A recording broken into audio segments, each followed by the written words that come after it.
গুপ্ত সংগঠনের নেতারা নতুন জালেম হয়ে উঠেছে বললেন তারেক রহমান। নতুন জালেম রূপে আবির্ভূত হয়েছে বাংলাদেশের নারীদেরকে সে একটি অত্যন্ত কলঙ্কিত শব্দ দিয়ে ব্যবহার করেছে। বরিশাল ও ফরিদপুরে ভোট চাইলেন ধানের শীষে। বিএনপি সরকার গঠন করলে এই মানুষগুলো এলাকার জন্য কাজ করবে এবং এদের পিছে আমি দাঁড়িয়ে থাকবো যে কি হলো, কাজ করো না কেন তোমরা। জামায়াতের 41 দফা নির্বাচনী ইশতেহার ঘোষণা, 26টিতে অগ্রাধিকার। রাজনীতিতে আর কোনো জমিদারি চলবে না, কুড়িগ্রামে ডাক্তার শফিকুর রহমান। আমরা কোনো পরিবার এবং গোষ্ঠীতন্ত্র কায়েম করতে চাই না। আমরা বাংলাদেশ জামাতে ইসলামের বিজয় চাই না, আমরা চাই 18 কোটি মানুষের বিজয়। গানম্যান সহ জামাত নেতার ক্যান্টনমেন্টে ঢোকার চেষ্টার লিখিত অভিযোগ পায়নি ইসি। ক্ষমতায় যাওয়ার আগেই এমন আচরণে উদ্বিগ্ন বিএনপি। বিএনপি নির্বাচিত হলে সমতা ও জ্ঞান ভিত্তিক রাষ্ট্র উপহার দেবে বললেন ডাক্তার জুবাইদা রহমান। করা হবে মেধার মূল্যায়ন। ঢাকা 13 আসনে এক মঞ্চে 9 প্রার্থী। ইসলামী আন্দোলনের ইশতেহারে 30 দফা, আওয়ামী ভোটের 48% যাবে বিএনপিতে, সিআরএফ এর জরিপ। দর্শক স্বাগত নিউজ 24 সংবাদে। আর পুরো সংবাদে আপনাদের সাথে আছি আমরা দুজন, আমি ফয়সাল মাহমুদ এবং আমি নাফিসা হক। আপনারা এতক্ষণ দেখছিলেন সুপার বোর্ড সংবাদ শিরোনামগুলো। চলে যাব পুরো খবরে। গুপ্ত সংগঠনের ব্যক্তিরা নতুন জালেম হিসেবে আবির্ভূত হয়েছে। নির্বাচনী জনসভায় এই কথা বলেছেন বিএনপি চেয়ারম্যান তারেক রহমান। অভিযোগ করেন গুপ্ত সংগঠনের লোকেরা সারা দেশে ভুয়া ব্যালট ও সিল তৈরি করছে। মানুষের কাছ থেকে এনআইডি ও বিকাশ নাম্বার নিচ্ছে বলেও তিনি জানিয়েছেন। আরও বলেন, নারীদের প্রতি সম্মান নেই এমন দলের কাছ থেকে দেশের মানুষ ভালো কিছু আশা করতে পারে না। বরিশাল ও ফরিদপুরে নির্বাচনী সমাবেশে এসব কথা বলেন বিএনপি চেয়ারম্যান তারেক রহমান। নদী ধানখালীর জেলা বরিশালে 2 দশক পর গেলেন বিএনপি চেয়ারম্যান তারেক রহমান। প্রিয় নেতাকে বরণে সকাল থেকে কানায় কানায় পূর্ণ ঐতিহাসিক বেলস পার্ক ময়দান। জনতার আবেগে স্রোত ঠেলে বিএনপি চেয়ারম্যান তারেক রহমান যখন মঞ্চে ওঠেন তখনও স্লোগানে স্লোগানে মুখর পুরো এলাকা। তারেক রহমানের আগমন, তারেক রহমানের আগমন। বরিশালের আঞ্চলিক উন্নয়নের নানা প্রতিশ্রুতিতে বক্তব্য শুরু করেন তারেক রহমান। ফ্যামিলি কার্ড আর কৃষি কার্ডের গুরুত্ব তুলে ধরেন বিএনপি চেয়ারম্যান। আমরা মায়েদের কাছে যেমন ফ্যামিলি কার্ড পৌঁছে দিতে চাই, ঠিক একইভাবে আমরা কৃষক ভাইদের জন্য কৃষি কার্ডও আমরা পৌঁছে দিতে চাই। তারেক রহমান অভিযোগ করেন 5 আগস্ট স্বৈরাচার পতনের পর একটি গুপ্ত সংগঠন জালিম হিসেবে আত্মপ্রকাশ করেছে। এই গুপ্ত সংগঠনের ব্যক্তিরা নতুন জালেম রূপে আবির্ভূত হয়েছে বাংলাদেশের নারীদেরকে সে একটি অত্যন্ত কলঙ্কিত শব্দ দিয়ে ব্যবহার করেছে। নির্বাচন সামনে রেখে সারা দেশে ভুয়া ব্যালট পেপার ও সিল তৈরি করা হচ্ছে অভিযোগ করে 12 ফেব্রুয়ারি মানুষের ভোটাধিকার রক্ষায় সবাইকে সজাগ থাকার আহ্বান জানান তিনি। সকলকে সজাগ সতর্ক দৃষ্টি রাখতে বলবেন, যাতে করে 12 তারিখে আপনার অধিকার অন্য কেউ হাইজ্যাক করে নিয়ে যেতে না পারে। শহীদ রাষ্ট্রপতি জিয়াউর রহমান ও বিএনপি চেয়ারপারসন বেগম খালেদা জিয়ার স্মৃতি বিজড়িত ঐতিহাসিক বেলস পার্ক ময়দানে লাখো মানুষের সামনে বক্তব্য রাখলেন তারেক রহমান। 12 ফেব্রুয়ারি নির্বাচনে ধানের শীষকে বিজয়ী করতে বরিশালবাসীর সমর্থন চাইলেন তিনি। অঙ্গীকার করলেন বিএনপি নির্বাচিত হলে একটি মানবিক, সুখী, সমৃদ্ধ ও বৈষম্যহীন বাংলাদেশ বিনির্মাণের। পরে ফরিদপুরে নির্বাচনী সমাবেশে যোগ দেন বিএনপি চেয়ারম্যান তারেক রহমান। দেশের অর্ধেক জনগোষ্ঠী নারী উল্লেখ করে তিনি বলেন, একটি দল সেই নারীদের অপমানিত করে বক্তব্য দিচ্ছে। সে একটি অত্যন্ত অত্যন্ত আপত্তিকর কথা বলেছে বাংলাদেশের খেটে খাওয়া মা বোনদের। 1971 সালে তাদের বিতর্কিত ভূমিকার জন্য বাংলাদেশের লক্ষ লক্ষ নারী, লক্ষ লক্ষ মা বোনেরা তাদের সম্মান হানি হয়েছে। এই সময় ফরিদপুরে নদী ভাঙ্গন রোধ ও কৃষি শিল্প গড়ে তোলা হবে বলেও আশ্বাস দেন BNP chairman Tarique Rahman. Saiful Islam, news 24, Faridpur. ত্রয়োদশ জাতীয় সংসদ নির্বাচন সামনে রেখে 41 দফার ইশতেহার ঘোষণা করেছে জামায়াতে ইসলামী, যার মধ্যে 26টি বিষয়ে অগ্রাধিকার দিচ্ছে দলটি। বুধবার সন্ধ্যায় রাজধানীর হোটেল শেরাটনে এই ইশতেহার ঘোষণা করা হয়। অনুষ্ঠানে জামায়াত আমির ডক্টর শফিকুর রহমান বলেন, কোনো দলের নয়, এই ইশতেহার বাংলাদেশের জনগণের। বাংলাদেশ জামায়াত ইসলামের নির্বাচনী ইশতেহারের মোড়ক উন্মোচন যুব সমাজের প্রত্যাশা আকাঙ্ক্ষা ধারণ করে নির্বাচনী ইশতেহার তৈরি করেছে জামায়াত ইসলামী। বুধবার যার মোড়ক উন্মোচন করা হয় রাজধানীর বনানীর হোটেল শেরাটনে।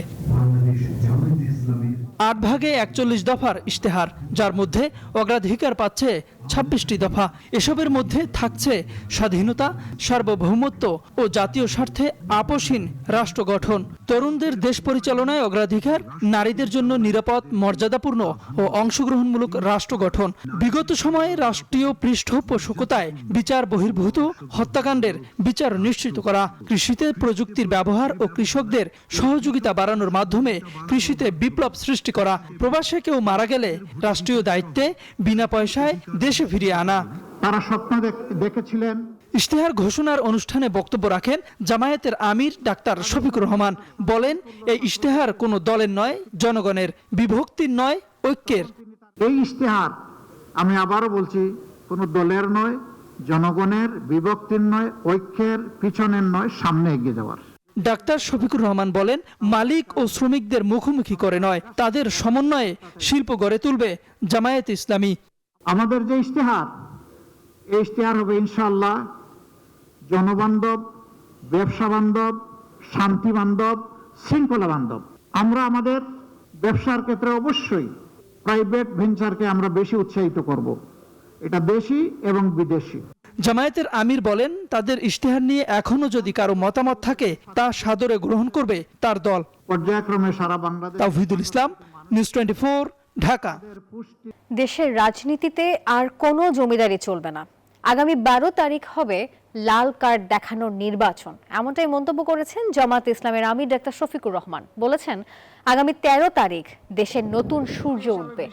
লালমনিরহাটের হাতিবান্ধা তিস্তা ব্যারাজে হেলিপ্যাড মাঠে এক বিশাল নির্বাচনী জনসভায় যোগ দিয়ে তিনি বলেন, তিস্তা হবে উত্তরের অর্থনীতির কেন্দ্র। একই দিন কুড়িগ্রামের সরকারি কলেজ মাঠে নির্বাচনী গণসংযোগে বলেন, ক্ষমতায় গেলে নদী সংস্কারের নামে বিদেশে পাচার করা 28 লাখ কোটি টাকা উদ্ধার করবে জামাত। পরে টাঙ্গাইলের শহীদ স্মৃতি পৌর উদ্যানে জনসভায় জামাত আমির বলেন, বসন্তের কোকিল নয় জামাত, শত জুলুমেও দেশ ছাড়েননি তারা। আমরা এই দেশবাসীর বুকেই আশ্রয় চাই, বিছানা চাই, উন্নত কোনো বিশ্ব আমাদের প্রয়োজন নাই। বাংলাদেশে আল্লাহ দান করেছেন, এটাই আমাদের জন্য যথেষ্ট। এবার একটু আমাদেরকে সুযোগ দাও। আমরা কথা দিচ্ছি, আমরা বসন্তের কোকিল নয়, আমরা ইহ জগতের বন্ধু, আর পরজগতেও আল্লাহর কাছে বলি যে আল্লাহ সেইখানেও বন্ধু বানাইয়া রাখিও।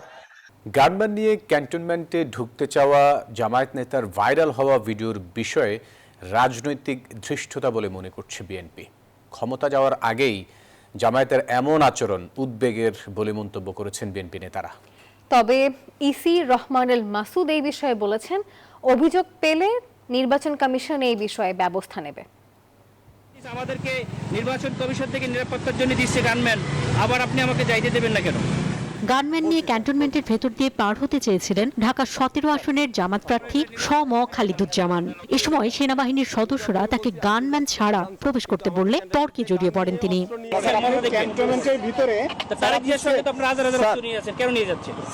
আপনারা অত্যন্ত পরিকল্পিতভাবে দেশটাকে ধ্বংস করছেন, দেশটাকে রক্ষার দায়িত্ব আপনাদের। এ ধরনের আচরণ অশোভন, ফ্যাসিবাদী ও হিংসাত্মক মানসিকতার বহিঃপ্রকাশ বলে মনে করছেন বিএনপির নেতারা। রাজধানীর লেকশোর হোটেলে মতবিনিময় সভায় বুধবার এসব কথা বলেন তারা। যারা নারীদেরকে অপমান করে, যারা নিরাপত্তা যারা দেন, তাদের কর্মীদের সাথে অসভ্য আচরণ করেন, এরা ফ্যাসিবাদকে আবার নতুনভাবে নতুন কায়দায় ধর্মের নাম দিয়ে কোনোভাবে আত্মপ্রকাশ করতে যাচ্ছে কিনা, সেটা তো আরো ভয়াবহ হবে। নানাভাবে চেষ্টা চলছে যে অনৈতিকভাবে, অযৌক্তিকভাবে, অন্যায়ভাবে যে তার চেষ্টা যদি কেউ করে, এটাকে আপনারা দয়া করে আপনাদের নজরের মধ্যে রাখবেন। জামায়াত নেতার ওই ভিডিও সামাজিক যোগাযোগ মাধ্যম ছাড়িয়ে এখন রাজনীতির টক অব দ্য টাউন। তবে ইসি বলছে, অভিযোগ প্রমাণিত হলে নেওয়া হবে ব্যবস্থা। কমিটির নিকট যদি কেউ কোনো অভিযোগ দায়ের করে, অভিযোগ ভিত্তিতে তদন্ত সাপেক্ষে কমিশনের নিকট তাদের প্রতিবেদন প্রেরণ করবেন, রিকমেন্ডেশন সুপারিশ প্রেরণ করবে এবং সেই মোতাবেক তাদেরকে শাস্তি দেওয়া হবে বা তাদের বিষয়ে ব্যবস্থা গ্রহণ করা হবে। এদিকে শেরপুর ৩ আসনের জামায়াত প্রার্থী মোহাম্মদ নুরুজ্জামান বাদল মারা যাওয়ায় ওই আসনের নির্বাচন স্থগিত করা হয়েছে বলেও জানান ইসি রহমান এল মাসউদ। জানান ১২ ফেব্রুয়ারি নির্বাচনের পর এই আসনের তফসিল ঘোষণা করবে নির্বাচন কমিশন। অন্তরা বিশ্বাস, নিউজ 24, ঢাকা। জানিয়ে দেব জেডএসআরএম নির্বাচনের পথে।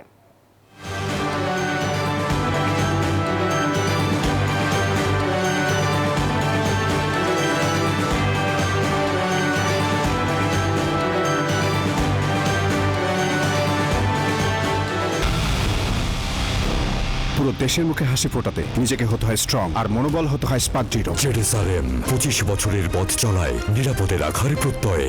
ভোটের দিন যত ঘনিয়ে আসছে রাজধানীতে ততই বাড়ছে নির্বাচনী প্রচারের উত্তাপ। একদিনে প্রতিশ্রুতির ফুলঝুরি আর অন্যদিকে প্রতিপক্ষকে কথার বাণে ঘায়েল করতে ব্যস্ত প্রার্থীরা। কেউ বলছেন তার প্রতিপক্ষ ফ্যাসিবাদীদের দোসর, সমর্থন পাচ্ছেন প্রতিবেশী দেশ থেকে। কেউ আবার করছেন টাকা দিয়ে ভোট কেনার অভিযোগ। বুধবার রাজধানীর বিভিন্ন আসনে প্রার্থীদের প্রচারে এসব চিত্র উঠে এসেছে। দায়িত্বশীল আচরণের মাধ্যমে গণতন্ত্রের মর্যাদা সমুন্নত রাখার প্রত্যয় নিয়ে প্রচারের মাঠে ঢাকা 13 আসনের প্রার্থীরা নিজ নিজ নির্বাচনী ইশতেহার পাঠ ও আচরণবিধি মেনে চলার অঙ্গীকার করেন আসনটির 9 প্রতিদ্বন্দ্বী প্রার্থী। আমাদের অঙ্গীকার এই ইশতেহার ক্ষমতার প্রতিশ্রুতি নয়, এটি দায়িত্বের চুক্তি জনগণের সঙ্গে, জনগণের জন্য। সন্ত্রাস ও পেশিশক্তির বলয় থেকে রাজনীতিকে মুক্ত করেই ছাড়বো ইনশাআল্লাহ। দুর্নীতি, চাঁদাবাজি আর সন্ত্রাস নির্মূলের বার্তা নিয়ে দিনভর ঘুরে বেরিয়েছেন ঢাকা 9 আসনের বিএনপি প্রার্থী হাবিবুর রশিদ হাবিব। অপরদিকে নির্বাচনের আগেই কালো টাকার ছড়াছড়ি শুরু হয়েছে বলে অভিযোগ দলটির ঢাকা 16 আসনের প্রার্থী আমিনুল হকের। আমরা চাই এই এলাকার মানুষ নিরাপদ থাকুক, আমরা চাই এই এলাকাকে মাদক মুক্ত করতে, সন্ত্রাস মুক্ত করতে, চাঁদাবাদ মুক্ত করতে, কিন্তু আমরা আমাদের কথাবার্তায় কর্মকাণ্ডে যাতে কেউ কোনো সুযোগ না পাই, আমি এই ব্যাপারে খুব সচেষ্ট থাকার চেষ্টা করছি। জামাতের প্রতিটি যারা নেতৃবৃন্দ রয়েছেন তারা ঘরে ঘরে গিয়ে অসহায় মানুষগুলোকে টাকা দিয়ে তারা ভোট কিনছেন এবং এরকম তথ্য প্রমাণ ভিডিও ফুটেজ আমাদের কাছে রয়েছে। এদিকে নির্বাচন বাধাগ্রস্ত করতে দেশি বিদেশি চক্রের ষড়যন্ত্র দেখছেন ঢাকা 11 আসনের এনসিপির প্রার্থী নাহিদ ইসলাম। অন্যদিকে পুরান ঢাকাকে আধুনিক নগরে পরিণত করার অঙ্গীকার করেন ঢাকা 6 আসনে জামায়াতের প্রার্থী ডক্টর আব্দুল মান্নান। আওয়ামী লীগের যে ভোট কারচুপি নির্বাচনকে ভারত সুস্পষ্টভাবে সমর্থন দিয়েছে এবং বিএনপি বা অন্য দলের সাথে তাদের যেই ঘনিষ্ঠতা আমরা দেখতে পাচ্ছি, সরাসরি তাদের পক্ষে কমেন্ট করা, এটা আমাদের মধ্যে সন্দেহ তৈরি করছে। এই রাজুক এবং সিটি কর্পোরেশন যারা চালিয়েছে নিজেদের পয়সা কড়ি খেয়ে তারা এই নগরকে পরিকল্পিত উন্নয়নের রূপরেখায় নিয়ে আসে নাই। পুরান ঢাকাবাসীকে সাথে নিয়ে সামাজিকভাবে অ্যাওয়ারনেস তৈরি করে আমাদেরকে এই পরিবর্তন আনতে হবে। এছাড়াও কেউ টাকার বস্তা নিয়ে ভোট কেনার চেষ্টা করলে তা প্রতিহত করা হবে, হুঁশিয়ারি ঢাকা 12 আসনে বিপ্লবী ওয়ার্কার্স পার্টির প্রার্থী সাইফুল হকের। এই সন্ত্রাসী চাঁদাবাজ মাফিয়া, এদের কাছে ঢাকা 12-র মানুষরা জিম্মি থাকতে পারে না। মানুষ তার গণতান্ত্রিক অধিকার প্রয়োগ করবে। কোন কালো টাকার কাছে, কোন সন্ত্রাসীর কাছে এবার মানুষ নিজেকে আর জিম্মি হতে দেবে না। শেষ মুহূর্তে প্রচারে সরগম নির্বাচনী মাঠ। ভোটারদের আকৃষ্ট করতে প্রার্থীরা প্রতিশ্রুতির পর্চা সাজিয়ে চষে বেড়াচ্ছেন দুয়ারে দুয়ারে। বদরুল আলম শাওন, নিউজ 24, ঢাকা। দেশের স্থায়ী শান্তি ও মানবতার সার্বিক মুক্তির লক্ষ্যে সর্বত্র শরিয়াকে প্রাধান্য দিয়ে 30 দফা নির্বাচনী ইশতেহার ঘোষণা করেছে ইসলামী আন্দোলন বাংলাদেশ।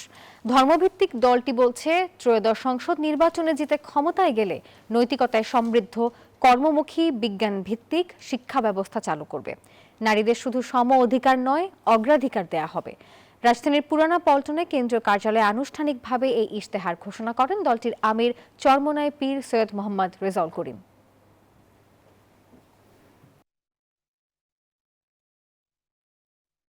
নিষিদ্ধ হয়ে নির্বাচনের বাইরে থাকা আওয়ামী লীগের 48% ভোটার ধানের শীষ বেছে নিতে পারেন, এমন তথ্য জানালো দুটি জরিপ সংস্থা। বুধবার জাতীয় প্রেস ক্লাবে uncovering the public pulse, a nationwide survey শীর্ষক জরিপে এই আভাস দেয়া হয়। 11,000 ভোটারের উপর পরিচালিত হয় জরিপটি। এছাড়া নতুন ভোটারদের 37% পছন্দ জামায়াত বলেও জানায় জরিপ সংস্থা দুটি। ভোটাররা মূলত প্রার্থীর সততা ও জনদরদী নেতৃত্বের উপর ভিত্তি করে ভোট দিতে চান বলেও জানানো হয় সংবাদ সম্মেলনে। বিএনপি ক্ষমতায় এলে সমতা ও জ্ঞান ভিত্তিক রাষ্ট্র উপহার দেবে, যেখানে থাকবে মেধার মূল্যায়ন এবং সুবিচার। এমন প্রতিশ্রুতির কথাই ব্যক্ত করেছেন বিএনপি চেয়ারম্যান তারেক রহমানের সহধর্মিণী ডাক্তার জুবাইদা রহমান। বুধবার বিকেলে রাজধানীর হাতিরঝিলে ঢাকা 17 আসনের পেশাজীবীদের সঙ্গে মত বিনিময় অনুষ্ঠানে যোগ দেন তিনি। বলেন, সুষ্ঠু পরিকল্পনার মাধ্যমে সব সমস্যার সমাধান সম্ভব। হাতিরঝিলের এমপি থিয়েটারে নাগরিকদের সমাবেশ। বুধবার বিকেলে ঢাকা 17 আসনের বিভিন্ন শ্রেণী পেশার মানুষদের সমাবেশের মধ্যমণি ডাক্তার জুবাইদা রহমান। ভোটারদের ভাবনায় উঠে আসে নানা সমস্যা আর সংকটের কথা। 17 আসনের ধানের শীষের প্রার্থী বিএনপি চেয়ারম্যান তারেক রহমানের কাছে এসবের সমাধান চান তারা। আমাদের ওইখানে তো কোনো প্রাথমিক সরকারি স্কুল নেই, পানির সমস্যা, গ্যাস তো নাই বললেই হয়, সবাই লাকড়ি 15 দিন ডিউটি করে, তার বেতন পরে একটা টিপ মারলে পায়ে লেগে মাত্র 2000 টাকা। বাসে, রিকশায় আমরা বিভিন্ন জায়গায় হ্যারাসমেন্টের শিকার হই। বিএনপির নির্বাচনী পরিচালনা কমিটির চেয়ারম্যান নজরুল ইসলাম খান বলেন, 17 বছরের নির্বাসিত জীবনে দেশ নিয়ে পরিকল্পনা করেছেন তারেক রহমান। ক্ষমতা এলে জনগণের চাহিদার চেয়েও বেশি কাজ করবে বিএনপি। আমি এই নির্বাচনী ইশতেহারের মধ্যে যুক্ত আছি। আলহামদুলিল্লাহ আমি বলতে পারি আপনারা যেসব সমস্যার কথা বলেছেন এর চেয়েও ভালো সমাধান ইনশাআল্লাহ জনাব তারেক রহমানের মাথায় আছে, বিএনপির কর্মসূচিতে আছে। তারেক রহমানের স্ত্রী বিশিষ্ট চিকিৎসক জুবাইদা রহমান বলেন, সুষ্ঠু পরিকল্পনার মাধ্যমে সব সমস্যার সমাধান সম্ভব। বিএনপির রাজনীতি সুষ্ঠু পরিকল্পনার রাজনীতি। মেধার মূল্যায়ন, সমান অধিকার ও সুবিচার নিশ্চিতের প্রতিশ্রুতির কথা জানান তিনি। মেধার মূল্যায়ন, মেধাভিত্তিক চাকরি এবং অধিকার, সুবিচার, শোষণের আগে অধিকার। আমরা এমন একটি সমাজ, এমন একটি রাষ্ট্র উপহার দিতে চাই জনগণকে, যেখানে নেতার আগে জনতা। সমতা ভিত্তিক, জ্ঞান ভিত্তিক ও শ্রমের মর্যাদা ভিত্তিক রাষ্ট্র উপহার দেওয়ার কথাও বলেন জুবাইদা রহমান। দেশ গড়তে সবাইকে ঐক্যবদ্ধ থাকার আহ্বান জানান তিনি। ভেদাভেদের আগে সমতা, সবার জন্য সমান সুযোগ, শ্রমের মর্যাদা। আমরা সকলকে দিতে চাই শ্রমের মর্যাদা। শুক্রবার নির্বাচনী ইশতেহার প্রকাশ করবে বিএনপি, যেখানে সব শ্রেণী পেশার মানুষের সমস্যা চিহ্নিত করে তা সমাধানের রূপরেখা থাকবে বলছে দলটি। নাইম আলচিকো, নিউজ 24, ঢাকা। এবার মধুমতি ব্যাংক পিএলসি অর্থ বাণিজ্য সংবাদ। দেশের 16টি বাণিজ্যিক ব্যাংক থেকে আরও 171 মিলিয়ন বা 17 কোটি 10 লাখ মার্কিন ডলার কিনেছে বাংলাদেশ ব্যাংক। বুধবার গণমাধ্যমকে এই তথ্য জানিয়েছেন বাংলাদেশ ব্যাংকের নির্বাহী পরিচালক ও মুখপাত্র আরিফ হোসেন খান। এ নিয়ে চলতি ফেব্রুয়ারি মাসে 2 দফায় মোট 38 কোটি 95 লাখ ডলার কেনা হয়েছে। এর আগেও চলতি 2025-26 অর্থ বছরে কয়েক দফায় নিলামের মাধ্যমে ডলার কিনেছে বাংলাদেশ ব্যাংক। এখন পর্যন্ত মোট কেনা হয়েছে 432 কোটি 30 লাখ বা 4.32 বিলিয়ন ডলার। সংবাদের এখনকার আয়োজন এ পর্যন্তই। এতক্ষণ সাথে থাকার জন্য ধন্যবাদ সবাইকে।